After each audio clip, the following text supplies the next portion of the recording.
Hi to all. So this will be a series of machine learning algorithms, or a fancy word called AI algorithms. Unlike uh, the most of the machine learning algorithmic series will be starting with the classifications algorithms like logistic regressions. This will be starting with a classical algorithm called Gaussian processes. I have read so many tutorials, but this blog written by these people are really very nicely written. So we will, based on this blog, we will try to cover the brief descriptions and definitions and the visual explanations about the Gaussian processes. Again, the aim of this video is to give a brief introduction to the Gaussian processes and some mathematical intuitions behind it. So as I said before, the Gaussian processes is a part of the machine learning toolbox. It helps us to make predictions by using the training data by incorporating its prior knowledge. So it tries to fit a function based on the training data, and this is normally termed as a regression. And unlike classical regression algorithm, which fits only a single functions, it potentially fits an infinitely many functions. So due to that, it assigns a probability to each of these functions. Because of this assigning probability, we can incorporate confidence of the prediction into the regression result. So there are some basic building blocks of the Gaussian process regressions. So one among that is a special distribution function called a Gaussian distribution function or normal distribution function, in particularly a multivariate case of the Gaussian distribution functions. This multidimensional or multivariate Gaussian distribution function is defined by a mean vector and a covariance matrix, mu and sigma. The mean vector means define that the definition of the mean vector, as we know earlier, is an expected value of the random variable vector defined by that normal distribution functions, and the variance and the covariance matrix and the elements of the covariance matrix, especially the diagonal elements of the covariance matrix, they describe the variance along each of the dimensions, and the off-diagonal elements describe how those random variables are correlated. For example, in the I comma jth position, how that ith and jth random variable are correlated is defined in I comma jth position of the covariance matrix. So let us define a random variable vector with elements x1 to xn, and it is modeled by Gaussian distribution functions defined by a mean vector mu and a covariance matrix sigma. So to illustrate this in a two-dimensional space, let us see that this two-dimensional Gaussian distributions with the mean 0 and the covariance matrix it visually appear to be like a concentric circle centered around 0 comma 0. But when we vary these off-diagonal elements and we try to increase or decrease it or increase it away from the 0, the shape changes from the circle to the ellipsoid, and the ellipsoid define how those variables are correlated to each other. So this is the fundamental building block of the Gaussian process regression. Then the next fundamental element for building the Gaussian process regression is the operations on those multivariate distributions, mainly the conditioning and marginalizations.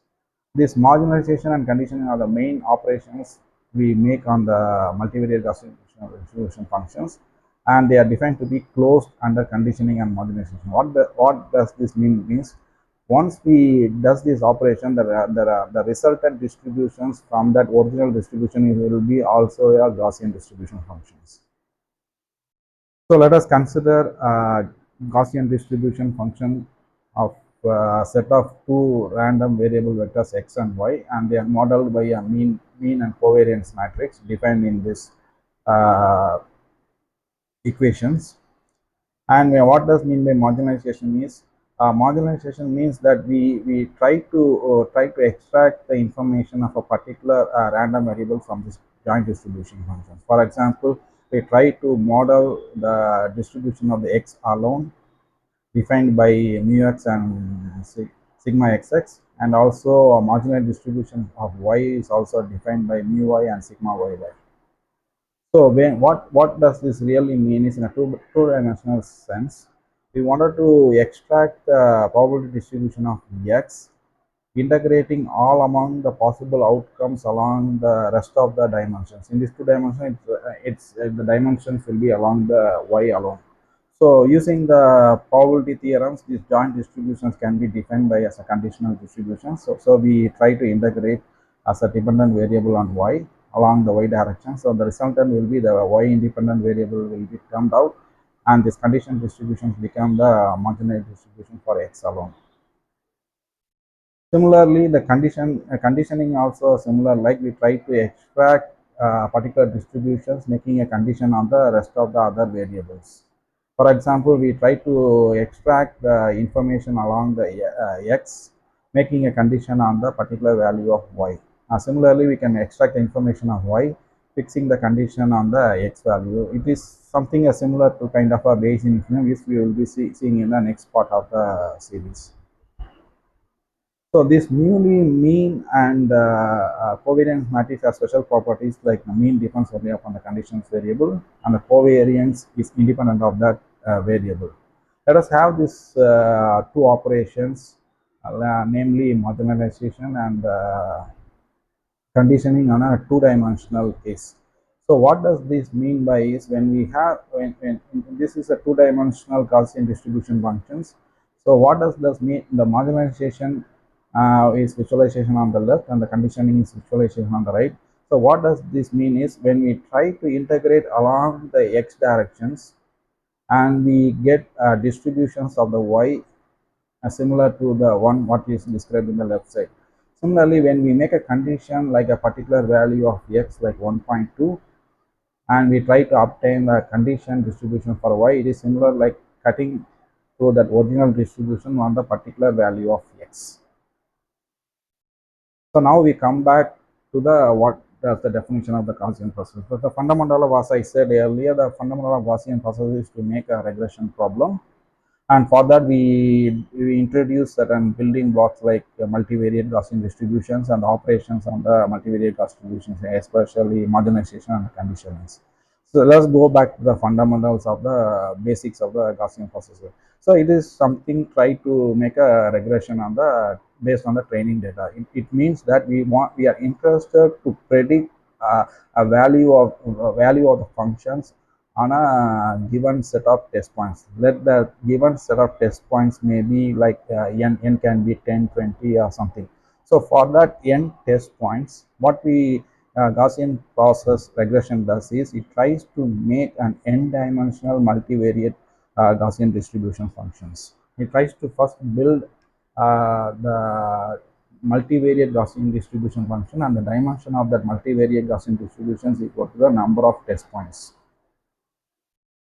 So once that multivariate Gaussian distribution functions, it uses the available information from the training data, and it modifies that build multivariate Gaussian distribution function using these informations. So for utilizing this information to make the condition on the built multivariate Gaussian distributions, it initially builds joint probability distributions, which is also a Gaussian, based on the test data x and also the training data y. So the built joint distribution function dimension will be number of test points and the number of training points.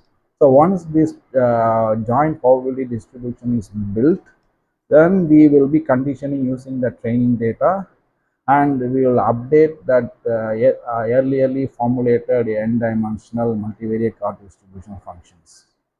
So the updated initially built n-dimensional Gaussian distribution functions based on this using this training data will be is called as a conditioned probability, similar like what we earlier we described that for the given first of all we try to build a prior n dimension the number of dimensions equal to the test points, and we build a multivariate Gaussian distribution functions.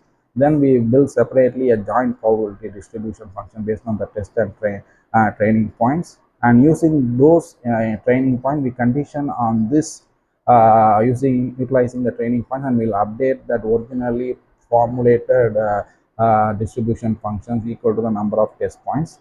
And this resultant condition distribution function is what we are interested in. From there, what we try to samples as many samples as possible to obtain the expected values for the test points. So the updated distribution functions will be also a Gaussian distribution. That is the main reason.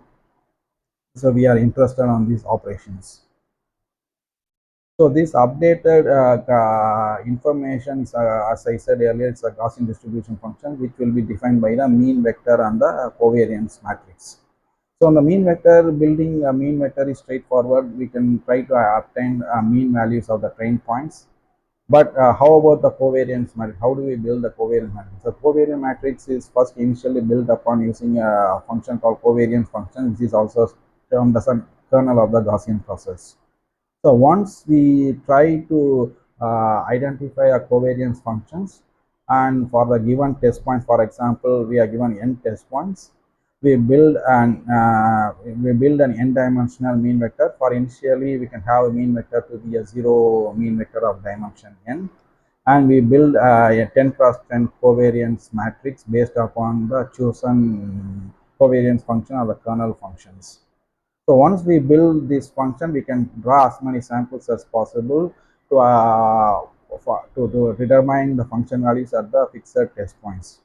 But in order to make this using those informations, we try to utilize those training information and build, and we condition on this built Gaussian distribution to make a posterior distribution. That what we do is we will try to see what kind of domain knowledge we can incorporate using by choosing these kernel functions, and also how do we use the Bayesian setup in order to incorporate those prior training data information to condition upon this built n-dimensional Gaussian distribution to obtain posterior distributions. From that posterior distribution, how do we samples enough number of values, and from those sampled data, how do we build predicted values and confidence interval, that we will be seeing one by one in the forthcoming series. Thank you very much. So what we have seen so far is we are interested in a series of machine learning series, and we started with the Gaussian process regression. The Gaussian process regression is something like that of a fitting a function, not a single function. It fits infinitely many functions. So in order to build a many functions, we first build a probability distribution functions for those function values and try to samples from those function values from those distributions. So that distribution, that built probability distribution, is a Gaussian distribution functions. And the Gaussian distribution function, in order to incorporate those training data as informations, we use operations called conditioning and marginalizations. And once those operations are utilized, and we also based on the domain where this training data has come from, and the kernel function will determine how close that information prior, that domain information can be utilized to build a prior covariance matrix. So that we will be seeing one by one. What types of kernels are there? How do we use the Bayesian setup to come up with the posterior distributions? So that we will be seeing in the part 2 and part 3. Thank you very much.